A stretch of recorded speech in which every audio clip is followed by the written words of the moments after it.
Welcome back to All Things Mysterious, where we talk about true crime, supernatural, and unexplained. And where I also try to annoy the crap out of Jordan. Every single day. Today is a very special day. Hate you. Jordan, do you know why it's a special day? Yeah, I do. I do know why it's a special day. So let me tell you why today's special, Jordan. We've got a very, very special episode. You guys are going to love it, and I'm going to hate it.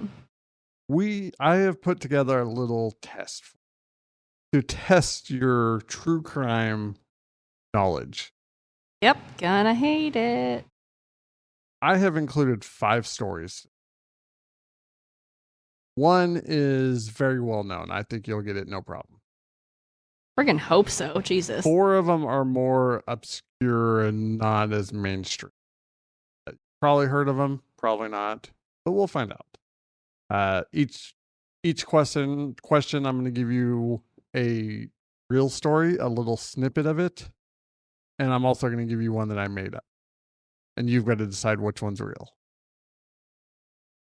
And then I will tell you, I will go over the story. We'll go over the entire story. So you're essentially getting 5 stories in one today. And we get to have Jordan go through hell. So Thank God I got an N. You would have to get 4 out of 5. Don't. You get a punishment. I get a punishment? I do not get a punishment, Matthew. We did not talk about this before. No, we did not. I do not get a punishment. Get a punishment. I do not get a punishment. No. The hell kind of punishment do I get? No. No. Do not say ghost hunting. I swear to God. Nope. You're already doing that. So, no, we'll come up with something. We'll let the fans decide. Oh, that's even worse. Oh, dear Jesus. But Don't you dare do something horrible to me. I'd better win this. But if you win, Do I get to punish you? get a reward. That's not as fun as punishing you. Is my reward punishing you? That would be okay. I mean, if that's what you want. Yes. Or you could, give yourself a month longer before we do the ghost hunt. That would be kind of a reward. It's just cold. Okay, it's just cold outside. But we'll see. I mean, you're not going to get the reward, so I could pretty much offer anything. God, I've been putting this day off. Since he told me what he was doing, I was just sitting here. What I really should have been doing was just randomly researching. But no, I was researching my own episode. I searched for obscure true crime, and then I went to the very last page. God, I've listened to so many episodes. I've never been so happy that I'm sick in my life, and I keep a lot of this back of my. Oh, but it gets better. Oh, You don't get a whole lot of details. And the fake stories may have a little sprinkle in real events. You gotta listen carefully.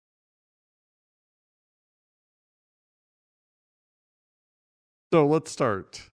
You ready? no, but fine. Question. You'll pick A or B. Ghost, but We'll go. So A. An unidentified serial killer who operated in Northern California in the late 60s. He taunted police by sending. Or B. A serial killer who operated in the 80s in Kansas. He was only caught because he left his wallet with one of his bodies. what a. I don't know. What kind of question is just pick one? A or B? A. You actually got that. That's the easiest question. I mean, it sounded right. What's that? The toy box? Zodiac killer. Zodiac. That was the easiest question. We're you maybe in trouble because No, we really are in trouble because that was like not even a real question. Like, what even? This is bad. This is really bad. That's not even a real story. That's just a sentence. That's not even a story. That's a sentence, Matthew. I know I'm going to go into the story now, but you get one sentence. That's all I get? Yep. I get a sentence? That's all I have to go on? You have to give me more than that. No. That's not even real. You are welcome. That's not even no. I have to have more than a sentence to go by. All you get. Oh my Jesus. You have a Shit. 50, even guessing, you have a 50% chance. Oh God, I'm gonna.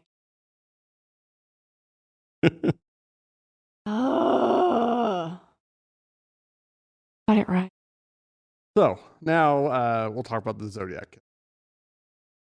Fine. Since you Talk obviously- about the Zodiac. Since you obviously need a refresher course in Zodiac, honestly thought that was going to be the easiest. To be completely honest with you, I am not the biggest serial killer person. Zodiac is literally what got me interested. I've talked about this before, but my biggest interest in true crime is actually not serial killers. It's actually missing persons. Which is one of the reasons when we started this podcast, it was all things mysterious. And it's the missing persons that get me the most. It's not necessarily serial killers. So that's actually a weak point. So fair enough. Anyway, go on.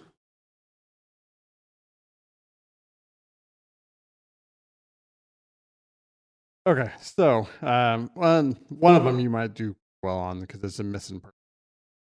Hey, I'd better win that one. I am well versed in the missing persons. So the Zodiac killer terrorized the San Francisco Bay Area during the late 1960s, early 1960s, leaving a trail of fear and cryptic messages. The Zodiac has 5 confirmed kills, 2 assaults, and several more that are attributed. His count was up to as high as 30 something in his letters, but please agree that 5 for sure. Yeah, a lot of the times like that, you believe their kill count to be much higher, but you can't actually. And we'll kind of go through the timeline here, starting with his first kills, called the Lake Herman Road kills. Oh, Lake Herman Road, where David Faraday, age 17, Betty Lou Jensen. So on December 20th, 1968, the Zodiac killer claimed his first victims, high school students Betty Lou Jensen and David Arthur Faraday, on Lake Herman Road near Benicia. I don't know, somewhere in California, San Francisco. Listen, names are hard to pronounce. Honestly, if you guys get offended by how I pronounce a lot of these words, it's going to be very bad for you. It's about as bad as me on the Dyatlov Pass episode because there is one story in particular that you guys will know about. I will be referring to that guy as Chester. Just FYI. I understand. That episode was so hard on me because it was so hard. The couple on their first date parked in a lover's lane around 10:15 p.m. Their bodies were discovered shortly after 11 p.m. by a nearby resident. Speculation by Robert Graysmith suggests another car may have pulled in. The killer possibly ordered the couple out. Faraday was shot in the head while exiting the car, and Jensen was shot 5 times as she found 28 feet from the car. Despite the Solano County Sheriff's investigation, no leads had it. And these were just the first 2, so there was really So then we move on to July 4th, 1969. Almost 7 months old. 7, 8 months, whatever time. Michael. True math. We don't do math here. Yeah. Michael McGeough, age 19, and Darlene Farron, 22. At Blue Rock Springs Park in Vallejo. Why is California's city name so freaking annoying? I don't know, but I'm glad. Not like all of, Missouri's towns are all that much easier, but we live here, so we know how to pronounce them. Joplin, Webb City, Carthage, easy. And then there's still people who say Carthage. Yeah, I know. It's fine. Anyway. Darlene and Michael were attacked just before midnight. Second car initially approached but left, returning 10 minutes later to park behind them. The assailant, heck is a armed with a Focus flashlight, on making wrong with you, and a 9mm Luger, shot both victims 5 times. And the killer called the police the next day, claiming responsibility for his attack and the Lake Herman Road murder. The call was traced to a nearby gas station. Darlene would die from her injuries, but Michael actually survived. And he is the first survivor of the Zodiac killer.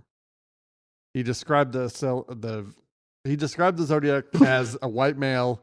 I love how you skipped over assailant. You're like, nope. I'm giving up on that. Aged 26 to 30 years old, weighing around 195 to 200 pounds, with short, light brown curly hair, standing at 5 feet. So now, before we get into any more murders, we're going to talk about the letters that he. On August 1st, 1969, the Zodiac killer sent three nearly identical letters to 3, claiming credit for the Lake Herman Road and Blue Rock Springs shootings. Each letter included a third of a 408 symbol cryptogram with a threat to kill unless published. The Chronicle printed its portion, prompting the killer to respond on August 7th, adopting the name Zodiac. That was actually the first time that he acknowledged the name. He provided unreleased murder details. The cryptogram was cracked on August 8th by Donald and Betty Hardin, revealing a misspelled message referencing the most dangerous game. Love that it was Yeah. And I love how he just the most dangerous game. I think perfect for. I mean, it really is. Death. Oh, it gets better. The killer said he was collecting slaves for the afterlife. And he refused to disclose his identity so he could collect more slaves for his afterlife. Jokey then. Like that, but I guess need slaves for the afterlife. I guess that's one way to do it. I don't know. Not the way to go. Like if I was in the afterlife, killed me. That's not going to be a slave, man. Sorry, but I'm going to be like, no, screw you. So now we go to the Lake Berryessa murder. Or murder. Occurred on September 27th, 1960. Brian Calvin Hartnell, age 20. Cecilia Ann Shepard, 22. Pacific Union. They were Pacific Union college students. They were approached by a hooded man claiming to be an escaped convict. Armed with a gun and a knife, he forced them to tie each other up before stabbing them multiple times. The killer left a symbol on Hartnell's car and made a call to the Napa County Sheriff's Office to report the crime. Despite a detailed description from Shepard, the killer remained unidentified. Help arrived after a nearby father and son heard the victim's screams, but Shepard succumbed to her injuries 2 days later. Detective Ken Narlow, dedicated to the case, worked on it until his retirement in 1980. And even to this point, they had no leads, nothing. And even at this point, I don't think they actually tied them together yet. Yeah. This was the first time that he kind of used that infamous hood, that, with the glasses sewn on to the sunglasses. And it's also the first time that he used a symbol. I don't know if you ever seen the Yeah. Zodiac symbol. Yeah. Yeah. This was the first time that he actually used it at a crime. So now we're going to fast forward to October 11th, and the Paul Lee Stein. This is probably one of the most infamous ones. This is also the one where kind of reminds you that it was 1960. So on October 11th, 1969, the Zodiac killer shot and killed cab driver Paul Stein in San Francisco. Stein had picked up a white male passenger who requested a ride to Presidio Heights. Instead, Stein drove one block past the destination to Cherry Street, where he was shot in the head. Witnesses observed the crime, with 3 teenagers calling the police. Patrol officers saw a man wiping the cab and walking away. Police watched the Zodiac killer walk away because they thought they were looking for a black. Yep, that was. Yep. Yeah, so they literally had the Zodiac. They were basically right on top of it. Watched him walk. Couldn't be a. Oh. Because they were told from the 911 dispatch that it was the suspect was black. So they basically just watched him walk to the park and disappear. Can't be a white guy. The Zodiac, letter to the Zodiac Chronicle 2 days later claimed responsibility for the murder, including a torn piece of Stein's bloody shirt. The letter also contained a chilling threat about shooting school children on a bus. That is definitely. Yeah, they took it very seriously. Pretty much every school and every bus had armed, police watching it. I think they even had National Guard activated to watch schools and buses.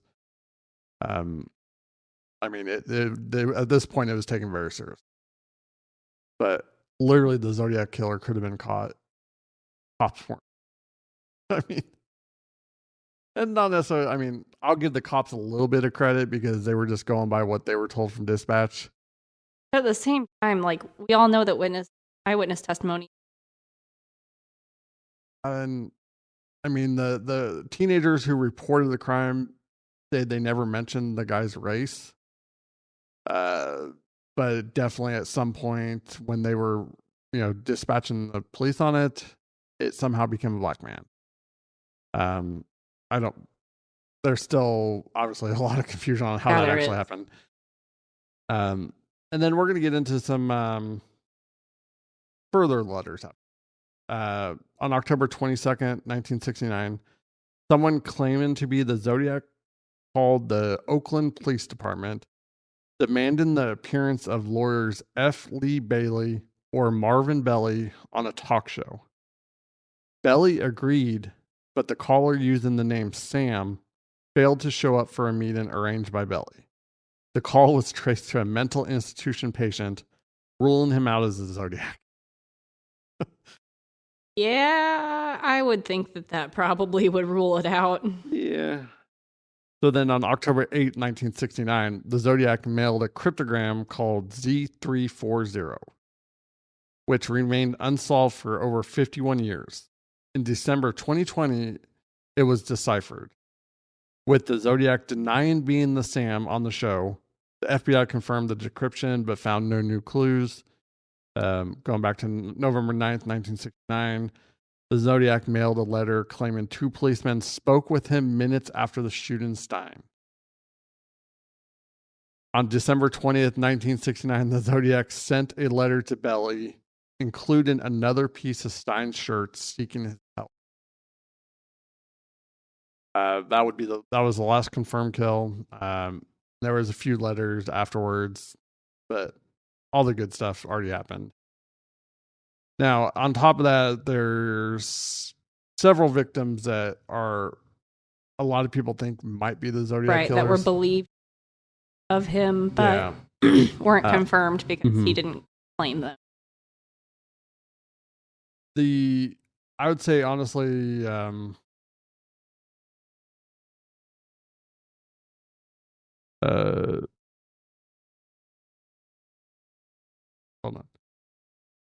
on. Kathleen Johns is probably the most agreed upon, was actually one of the first victims of the Zodiac. She and her infant daughter actually survived. They were abducted by a person that they thought was the Zodiac. I mean, and this was back in 1970. Well, this was after all the Zodiac killings, but in Modesto, California, she eventually, jumped out of the car basically with her infant child and survived. Impressive. But mother's love and intuition. Yeah, she gotta do. Basically, he kidnapped her, and she was hitchhiking. Kidnapped her, said he was going to kill her and her child. I can't remember if it's son or daughter. Good job. Honestly, like most every story just says her child. Kept her for an hour and a half until she finally escaped. But that's the one that kind of is the most agreed upon, that it might actually be the Zodiac's final victim, even though she survived. So, I mean, there's several others that possibly could have been, Yeah, because serial killers typically don't just stop. Yeah. And the fact that he's never been caught, kind of amazing. But you got serial killers like the Golden State, who was never caught either until recently. Well, and even then, that was kind of a Hail Mary. Yeah. But the Zodiac Killer, honestly, is probably the one that intrigues me the most. Such an interesting story. Granted, there's 5 confirmed victims. Well, 7 if you survived. Still victim. Yeah. I kind of meant victims of murder victims, but they are still victims, just victims, and they're still victims. It's definitely, it's a really good story. Really, it is honestly the first one that got me kind of into the whole true crime thing. So it holds a special place in my heart, and I am super upset that you didn't get that one. Or you did get it, but only by luck. It was luck. I just kept thinking, I was like, there's no way that I've heard of somebody being caught by leaving behind. That was a good one. I was like, I don't remember ever hearing that, so it has to be the first one. And there's always, I know that sounds terrible, but it's true. So that one was the probably the longest one.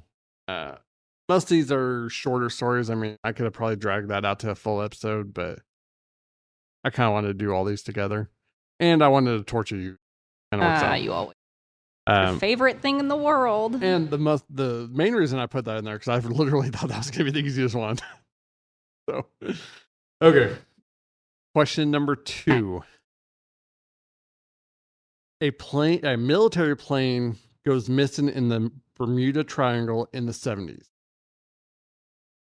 without a trace, only to reappear 2 years later with crew still on board, unchanged. The government covered it up. And then that's A. Or B, a 11-year-old girl is found adrift at sea. When she is found, a man commits suicide after hearing the news that she's alive. A or B? I don't like this.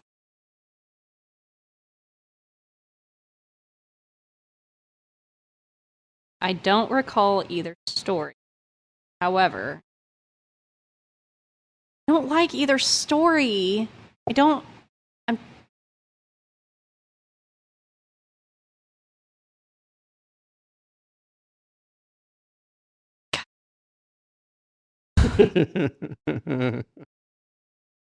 Oh, no.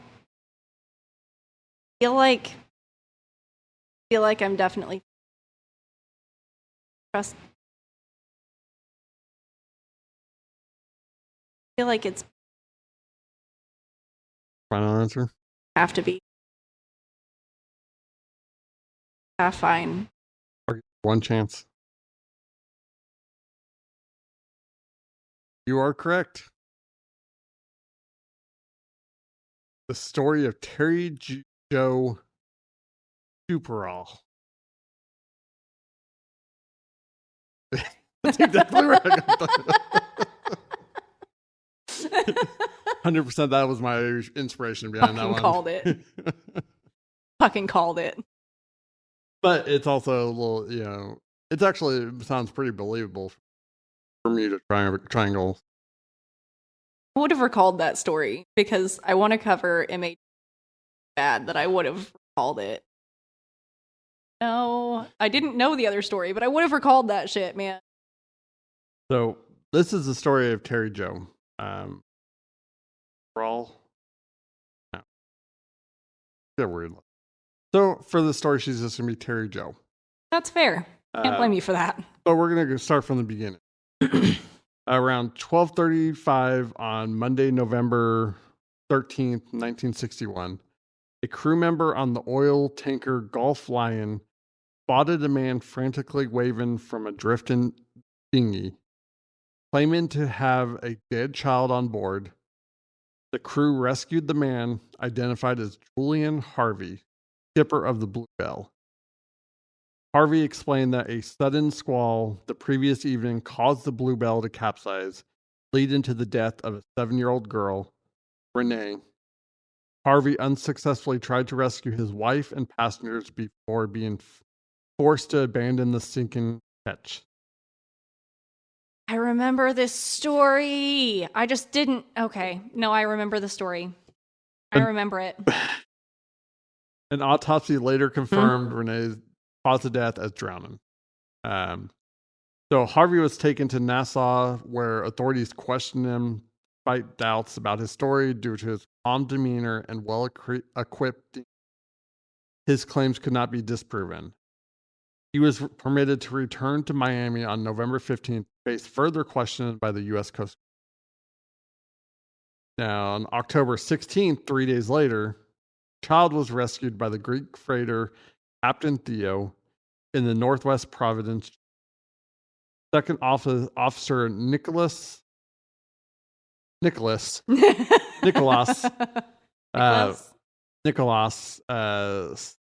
Spachidikis. You know what? I feel you. Trying to pronounce the Russian names felt like that. Greek is almost as hard. I believe. Spotted her on a cork float about a mile from the ship. The crew immediately stopped the engines, lowered a life raft, and rescued the 11-year-old Terry Joe, who had been adrift for several days after her family's boat sank. Terry Joe, in a semi-comatose state, identified herself and was given water and orange juice. The Captain Theo's crew did not retrieve the cork float, but a Coast Guard member later found and retrieved it, discovering its near disintegration. The Captain Theo's captain alerted the U.S. Coast Guard about Terry Joe's dire condition, prompting a rescue helicopter. Airlifted to a Miami hospital, Terry Joe suffered from sunburn, dehydration, and exposure. Was in critical condition. Oh, especially after I remember the story. I remember what she went. After 3 hours, her recovery began. But for over 2 days, she couldn't disclose the details of her famous tragedy. Now, on October 16th, Julian Harvey repeated his account to the U.S. Coast Guard investigators, maintaining that a sudden squall caused the Bluebell's mast to fall, damaging the ship's hull, rupturing the gas tank, igniting a fire. Harvey insisted the circumstances prevented him from rescuing his wife, Terry Joe's family. He also stated finding Renee's body in the water and attempting unsuccessfully to revive her. On October 17th, during Julian's interrogation, he learned of Terry Joe's rescue, proving condition. Responding with apparent relief, he exclaimed, "Isn't that wonderful?" Nobody, not for you, it's not.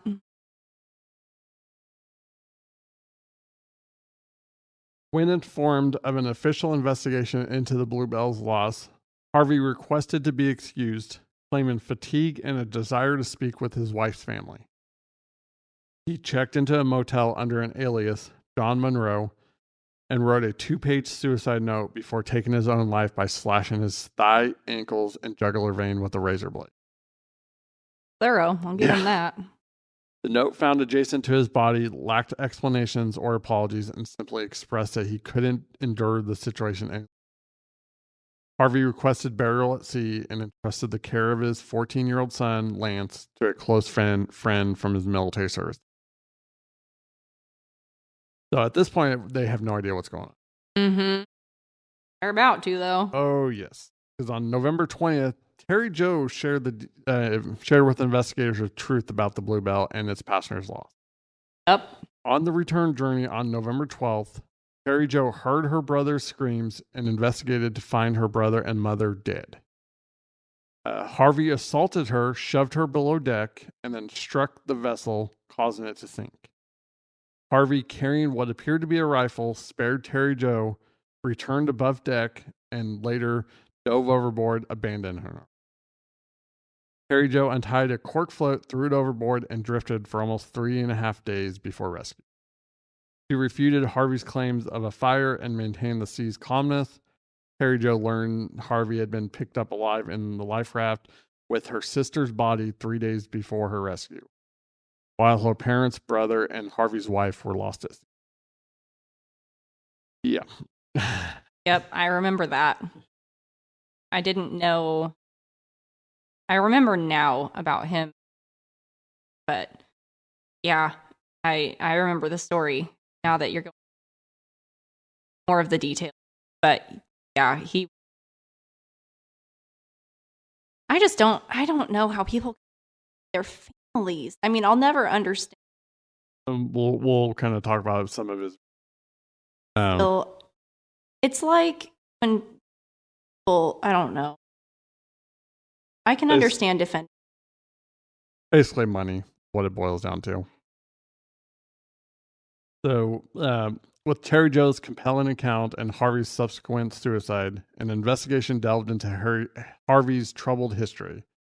The decorated war veteran faced employment instability, financial woes, and had recently attained a double indemnity insurance policy on his wife.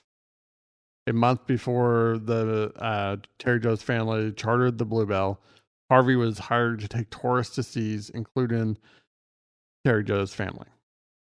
The inquiry suggested Harvey planned to murder his wife to claim insurance money, possibly observed by Arthur Joe's father, Terry Joe's father. Harvey then proceeded to kill the entire family, adding credibility by retrieving Renee's body from the ocean. The inquiry concluded that if alive, Harvey would face prosecution for all deaths aboard the Bluebell and the attempted murder of Terry Joe. And that's honestly the messed up part, is the fact that he killed her sister and then took her body to kind of make him more credible.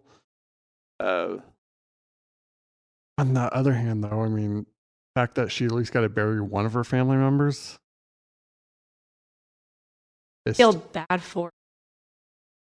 But at least she the most minute amount of clothes. You're doing good so far. 2 out of 2. I mean, muscle luck. So now we're going to go to number 3. Probably still failing, but cool. This one you probably will be able to get. So a woman disappears in Southern California in the early 20s. 1920s. Her body is found in London 2 days later.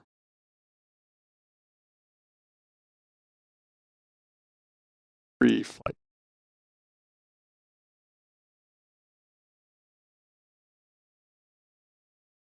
And then B is a woman disappears while hunting for Bigfoot.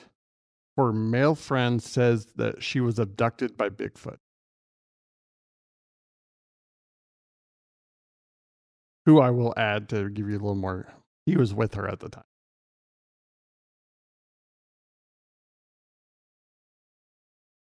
I'm not supposed to like any of them, but Obviously, I'm not supposed to like any of them. Your whole idea was to piss me off. That was the whole plan of this episode, was to make me angry. it really was. He was like cackling while he was telling me about this.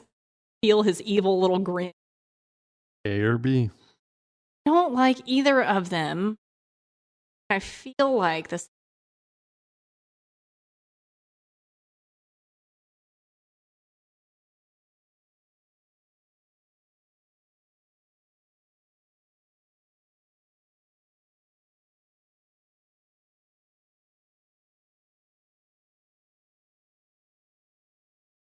First one. It was a woman disappears in Southern California in the early 1920s. Her body is found in London 2 days later.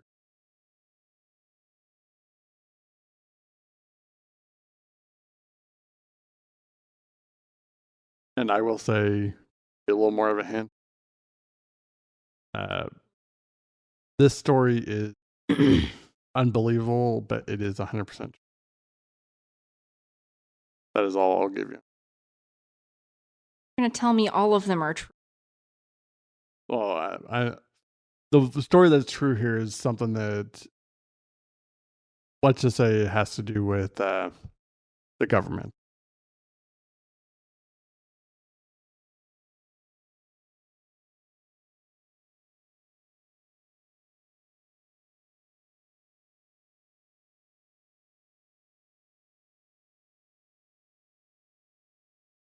Went missing looking for Bigfoot? A woman disappears while hunting for Bigfoot.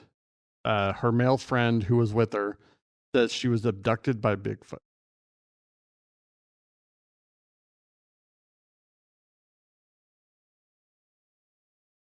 I don't like either one of those options. They both sound like shit. One of them is true. One of them is fake. I feel like you're playing mind games with me, because you are.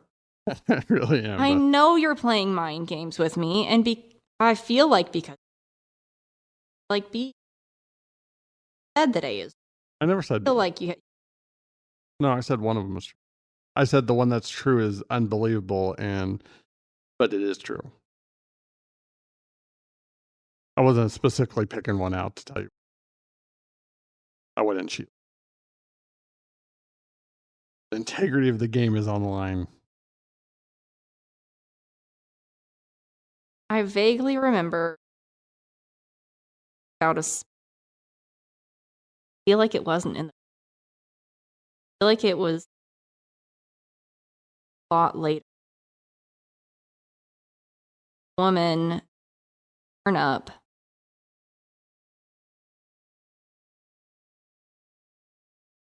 Identity. Really confused. I feel like that was a lot. Like that was.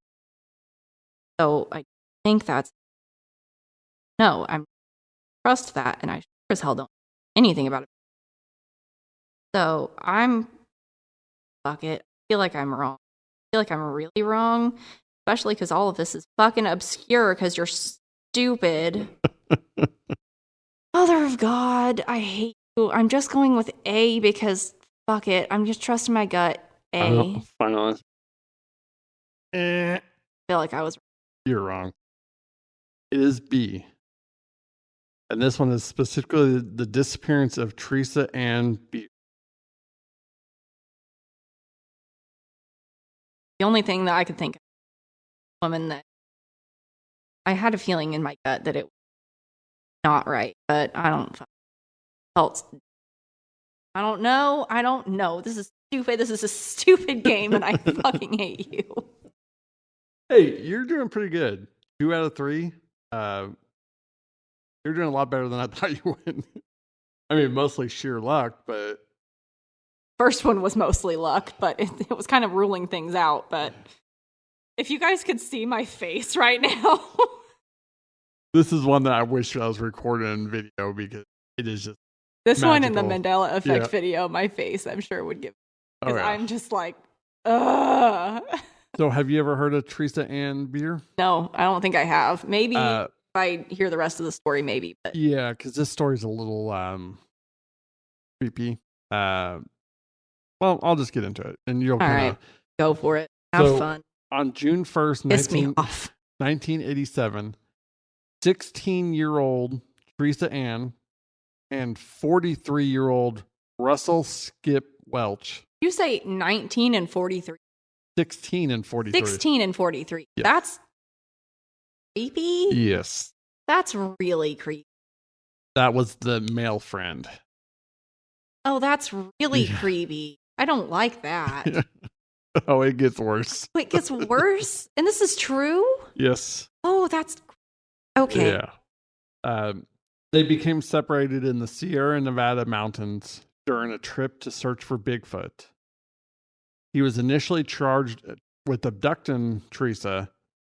Welch's legal troubles were later dismissed due to lack of evidence. The circumstances, what the heck, surrounding Teresa's disappearance remained mysterious, prompting questions about whether it was a case of kidnapping and murder, or as Welch insisted, a Bigfoot-related incident. I feel like that was like definitely Bigfoot related incident, just a kidnapping and probably. So Teresa's background revealed a troubled upbringing marked by abuse and instability with her family. Placed in foster care after suffering severe injuries, Teresa faced a challenging environment, including alleged sexual abuse. Her association with Welch, a man with a penchant for meth and a fascination with Bigfoot, added complexity to the investigation. I can't even right. I mean, the more I read, it's like This each is step of it- obscure, I'll give you that. Yeah. This is definitely obscure. I definitely don't know the case. I know, it's like, as weird as it is, adding the Bigfoot into it, you think it'd be a lot more like popular. No, it's not. The most information was the California Bureau of Investigations, the missing person site. Yeah. Literally the place that had the most information. I'm sure it probably did. They were like, he blamed it on Bigfoot, so here you go. So Welch's conflicting accounts of Teresa's whereabouts, coupled with the discovery of a staged campsite, raised suspicions. This gets worse and worse. Despite searches and investigations, Teresa's fate remains unknown. Welch, who passed away in 1998, maintained his innocence, sticking to the claim that Teresa had joined a Bigfoot community in the mountains.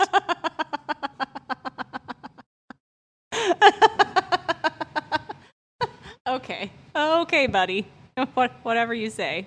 So I will say Okay. that this I mean, he stuck to yeah. his guns, though. I'll give him that. I will, and I will say that this case is very much overview. A lot of it, because a lot of it has to do with like her history and her Right. like an uncle, and but as far as the case goes, obviously, old Skip here was the prime suspect. I can't imagine why. He was with her when she Seems disappeared. a little bit unhinged, if you ask me. Oh, I just love. I mean, I love it that he stick to his claim and said, claimed that Teresa had joined the Bigfoot community in the mountains. Like, That's the most likely suspect here is Bigfoot, in my opinion. It was definitely exactly what happened. I didn't kill her. She joined the Bigfoot community. That's definitely what happened. It's fine. There's obviously no crime if there's no body, so. Oh my god. Jesus. So yeah, that was definitely one of the more obscure ones, which I thought you would actually have a better chance because it was a missing person case. That one is so obscure that there was no way. And the two reasons I added that one is, well, actually, the main reason is because of the Well, Bigfoot thing. yeah, exactly. I figured that would throw you off the most. It which, did. Yeah. It did. It did throw me off real good. So you were right. I was like, "There's no way." And the original story, the woman disappears in Southern California in the 1920s. Originally, I changed it, but it was just too generic. Well, to be entirely fair, like I said, there was a case, and I think it happened much later in my brain. And you might remember Yeah, I know. more I think about I know that the one you're case. talking. I forgot the name of it. She was like a spy. She was a spy, yeah. and eventually it was figured out, I believe, that she was a spy, but I think it was in the 80s. It was like 6.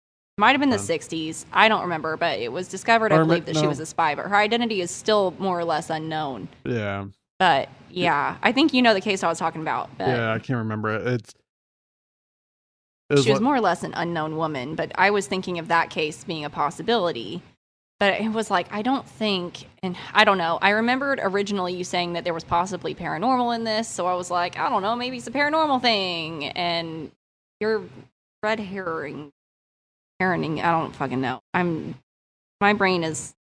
This next one, I cannot wait to tell you about this next one. Oh, I don't even. I'm gonna remember what I said in the last episode. Overthink all of this. Remember what I said in the last episode about the more detail. So,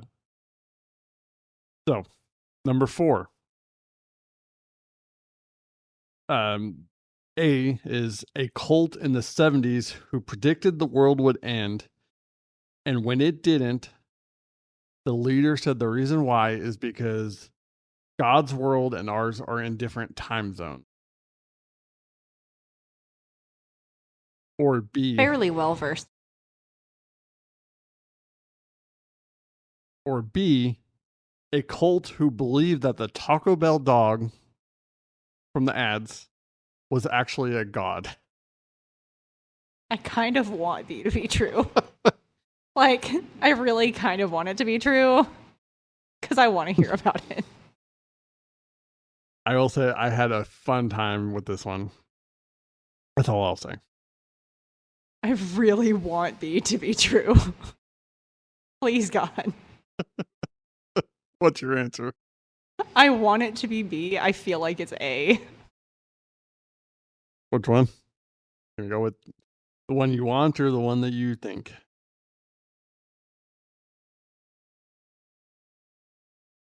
Feel like it's A, but I want it to be B so bad. I don't know. You know what? I'm probably going to be. Maybe it is.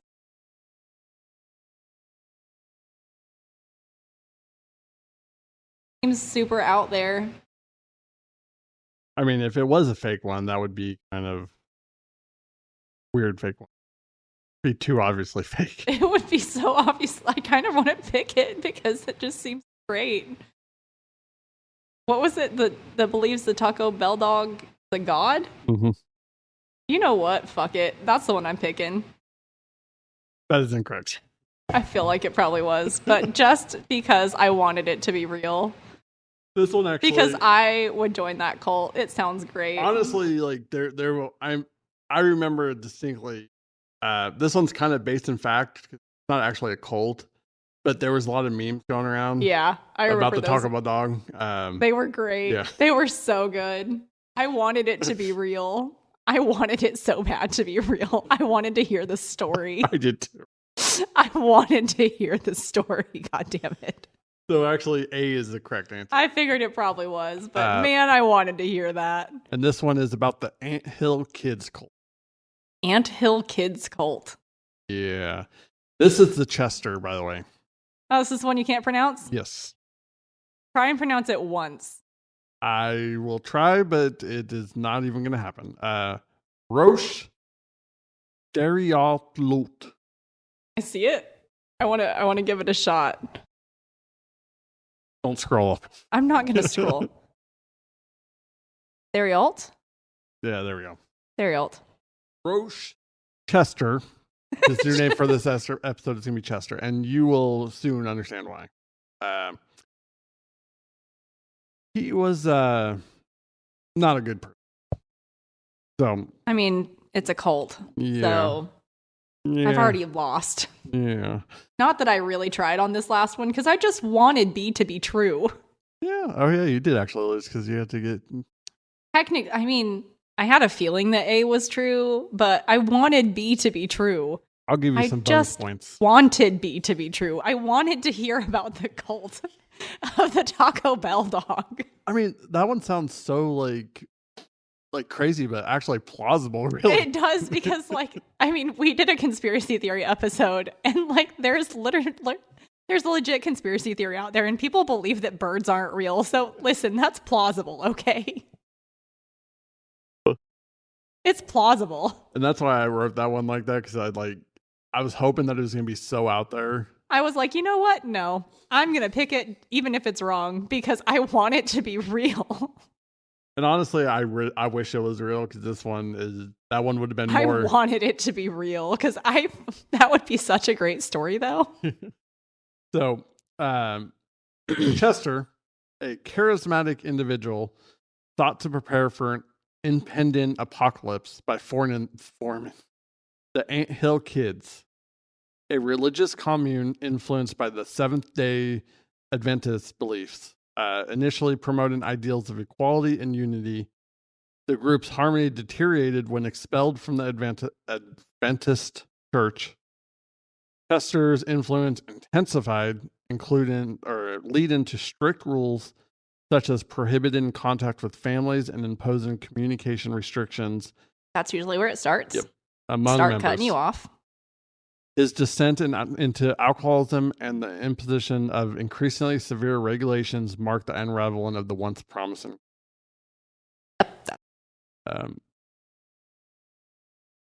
So we'll read all this and then I'll kind of add some more details that I kind of left out because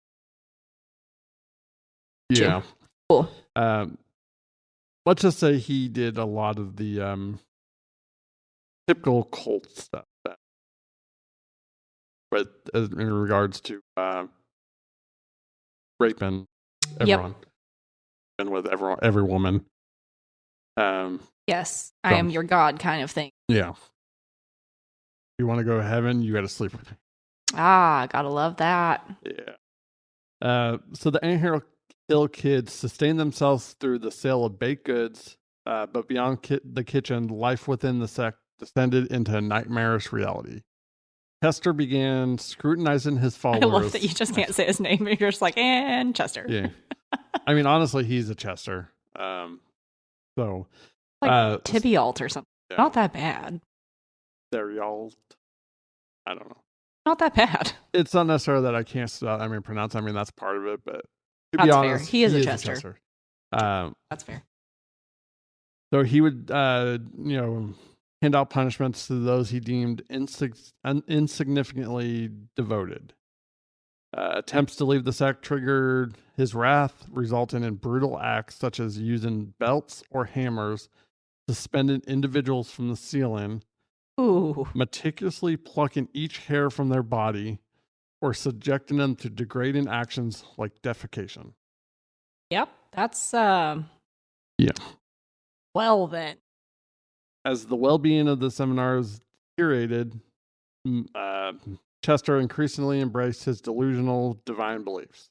Convinced that the world would end in 1979, he led his commune into the Canadian wilderness, believing Quebec would be spared divine destruction. Good old Quebec. You're safe up there, guys. It gets better. Quebec is safe.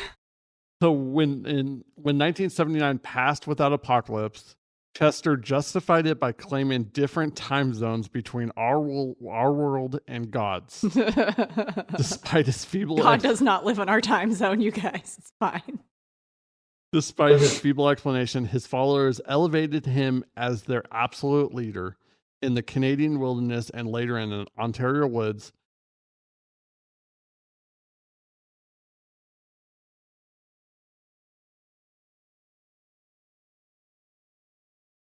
Chester's concubines bore him 26 children.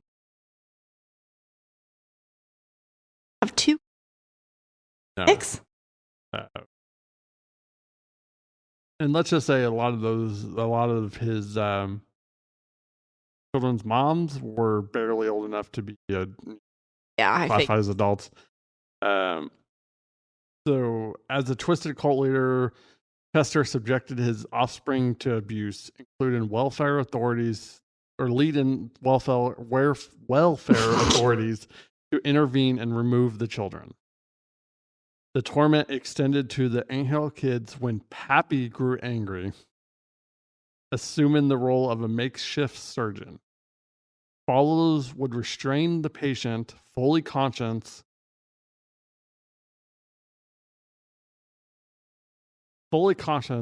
while Chester used kitchen utensils, pliers, or a blowtorch.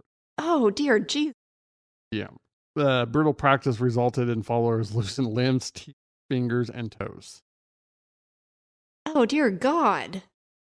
So Chester subjected his followers to heinous disciplinary actions, including self-inflicted injuries, forced consumption of feces, insects, and rats, and brutal physical punishment. Oh my God. His extreme acts involved nailing children to trees, burning followers on lit stoves, and performing sadistic surgeries without warning. Chester's disturbing rituals included a ceremony with a deceased woman whom he unsuccessfully attempted to resurrect by having male members ejaculate into a drilled hole in her skull. I cannot. Yeah.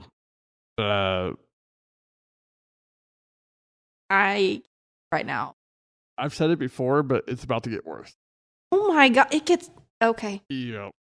So among his victims were two of his own children. One killed during a botched circumcision, and another left to die in a blizzard.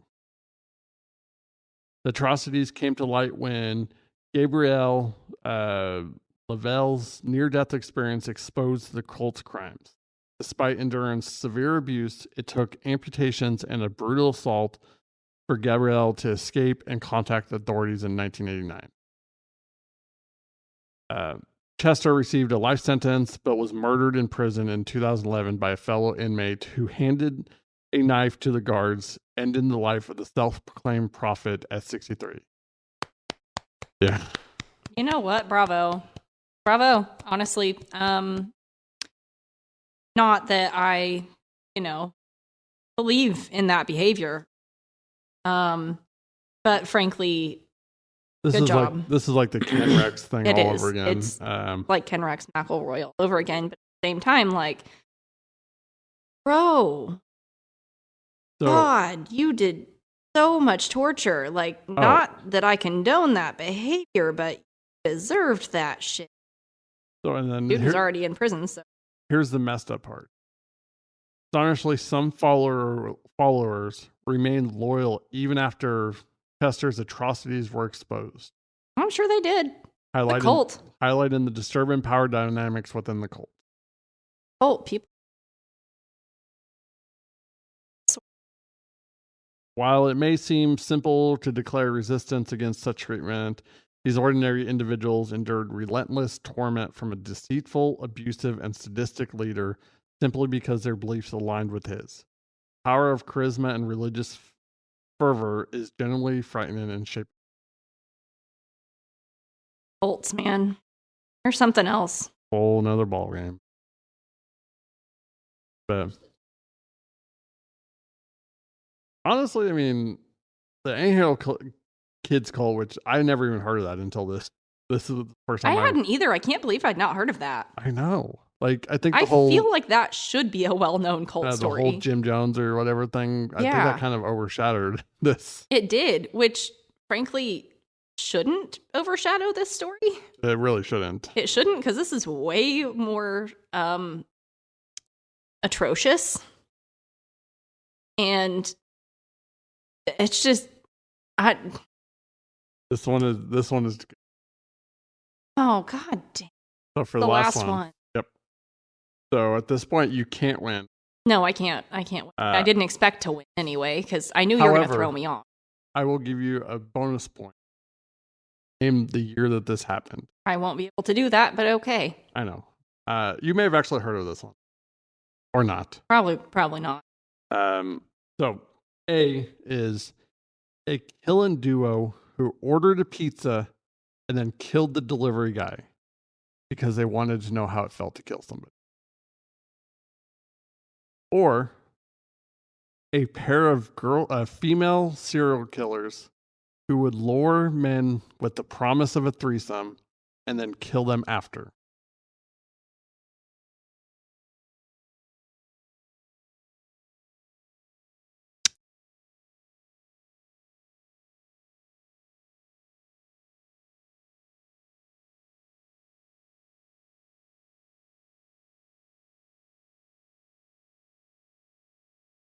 Just ticking, and I'm over here. I feel like the time is literally just ticking down, and I'm just like, oh no. I feel like this is so serious. I'm like, oh God. Okay, read them again. A killing duo who ordered a pizza and killed the delivery guy because they wanted to know how killing felt. Or a pair of female serial killers who would lure men in with the promise of a threesome and then kill them afterwards.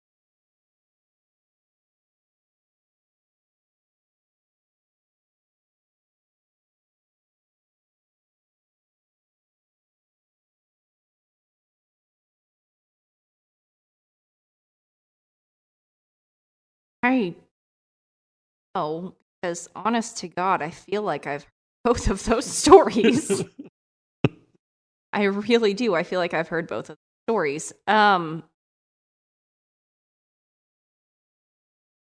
do I feel like there's an... I will say, the fake story is the plot of a Criminal Minds episode. God, I fucking knew. Gotta suck.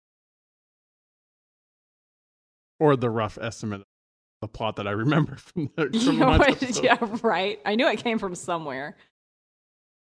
I knew it. Recognize.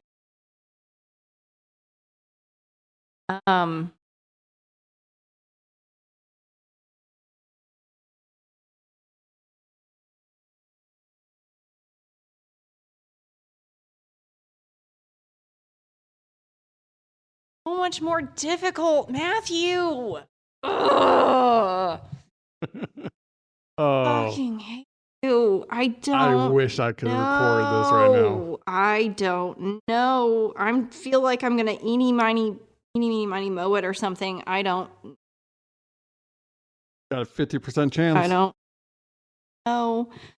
I don't know. B.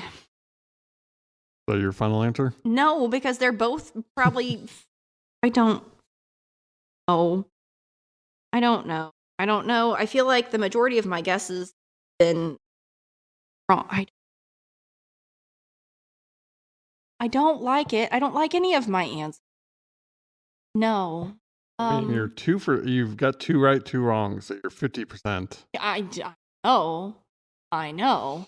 But like, I'm scouring the recesses of my freaking brain right now, trying to decipher what's television and what's true crime.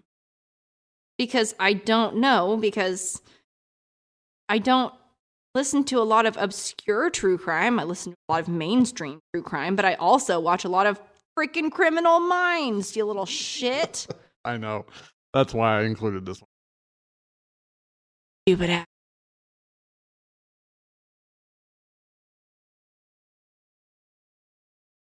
You guys can hear her, like, I hear know. her pain. And if you were here, you would just love this. I want to be right, but at the same time, I kind of just want to say fuck it all and just guess because I don't care. Because I do care, but I don't. And I'm going to lose anyway because I've already lost. So, like, what's the point? But I still... You have a chance to win still. No, I don't. If you guess which one's real and guess the... And I will even give you the decade. I'm still not going to guess that right. That's like 9-10 numbers. 10% chance. I'm still gonna guess it wrong. I'm still gonna guess it wrong. I'll even You're not. I'm still gonna. I will give you, if you get within 2 years. I'm still gonna guess it. I know myself. But that gives you got to figure out which one's true though, A or B. A killing duo who ordered a pizza and killed the delivery guy because they wanted to know how killing felt. And since you're probably going to ask me anyways, B is a pair of women serial killers who would lure men with the promise of a threesome and kill them after. All right, my answer is B. Final answer? Yeah. You want to guess the year? Decade. Decade would be. Am I right? In a second. You're giving me a decade. Then that means I'm right. Not necessarily. Decade would be the 1990 to 2000.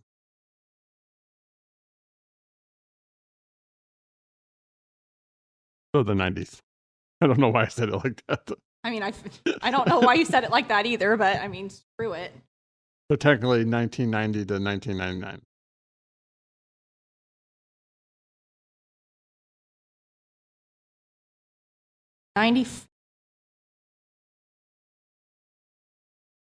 Okay. So the correct answer is A. Fuck off. I'm going to fucking kill you. Well, I asked you for the decade because if you got close, I was still going to give you the bonus point. Oh, I'm going to kill you. But this occurred in 1997. It won. If you would have said 1995, I would have gave you the bonus point. You know what's really annoying was my gut was 97, but I was like, that can't be right. So I went with 94. This one is called The Pizza Killers. And once I start talking, you probably heard about No, this. I'm sure I have because I thought that was the Criminal Minds episode.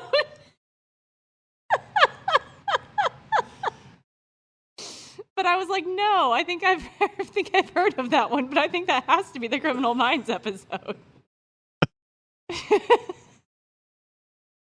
God damn it. So, I hate all of you. So everybody, just start commenting what you want her punishment to be. She is 2 for 5. Which is not very good. It's not fair. You're throwing in Criminal Minds episodes and shit. That's not fair. And I honestly don't even remember if that was a criminal. I know it was some kind of. Well, it was something like that. But yeah. I watch all that kind of stuff, so I'm sure it was something I've seen. And I don't know. It could have been something I just imagined or something. No, I'm sure it was something like that. I recognized it, so I'm sure it was something along those lines. So, Royal Sussex County in New Jersey appears at first glance as a safe haven for its diverse farms, seemingly deserted houses, strip malls, and quaint communities adorned with numerous antique shops. Yet this unassuming setting became the unexpected stage for 2 brutal and random murders. Oh, by the way, there's actually 2 people, not just one. Oh, yeah, it was a couple. Well, no, I'm talking about the duo. They killed 2 people. Oh, okay. Got you. But I figured that'd give out too much information, so I just included the delivery guy.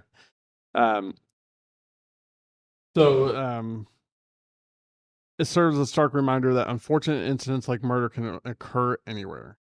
On the night of April 19th, 1997, Tony's Pizza and Pasta in Hardyston, New Jersey, received a call for 2 pizza deliveries to 196 Scott Road in nearby Franklin.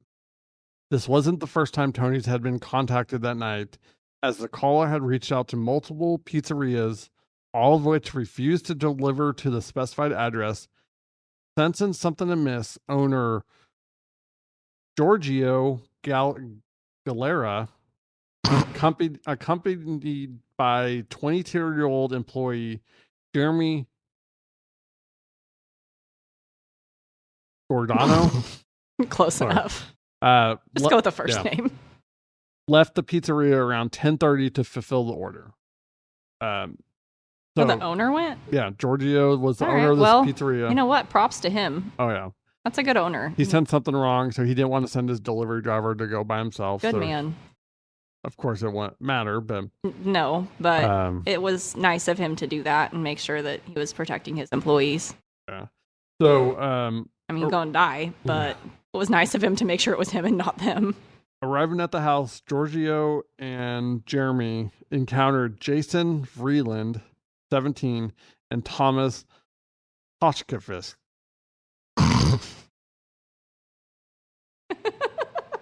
It doesn't matter. 18, waiting outside. Oh, you're going to make fun of me, so I'm going to make fun of you today as much as I freaking can. Seated on the passenger side. Oh, God, I know what they're going to make me do. Galera rolled down the window to discuss the owed payment in a chill turn of events. The Koshkovic, instead of producing money, pulled out a 45 caliber semi-automatic pistol and opened fire into the car. Vreeland, armed with a 22 caliber revolver, also joined in the shooting. Following the attack, the shooters removed the bodies from the car, leaving them on the ground alongside the untouched pizzas. Notably, no money was stolen from the victims. The police traced the call to a nearby Dunkin' Donuts, and surveillance footage revealed the teens borrowing a phone book at 10 p.m. that Saturday. Both perpetrators were apprehended 2 days after the murder. Yeah, I mean, they let it trail right to them, so... Back in the phone book days. You remember those days? Yeah, I do. It's just one of those things like, listen, if you're going to be stupid, be smarter about it. Yeah. So basically, that was the whole thing. They had possibly, been involved in a robbery 11 days prior. Well, they weren't possibly. They were involved in it. But they were involved with the third person. And that's kind of where this plan started forming. Because the two wanted to know how it felt to kill somebody.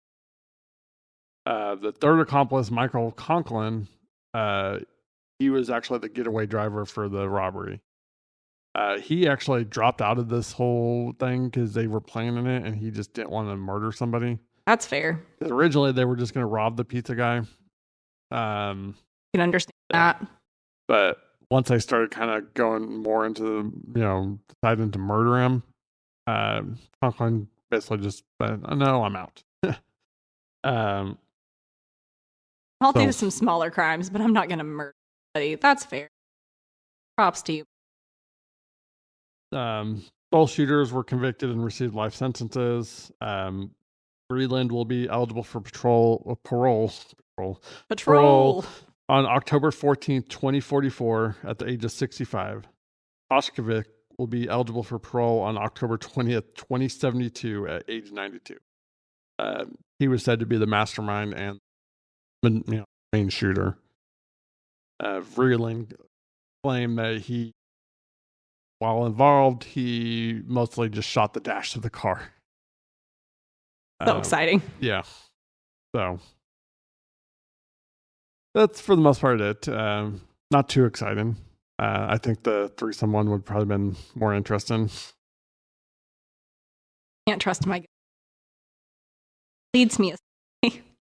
I mean, you did a lot better than I thought, honestly. Although it's kind of hit or miss when you were struggling on the Zodiac Killer one. Listen, once I started overthinking, starts going wrong. Started overthinking. I should have just A or B and I should have just. Most of the time, because you picked you picked the right answer. I started strong and then started failing. It's fine. But I have a feeling.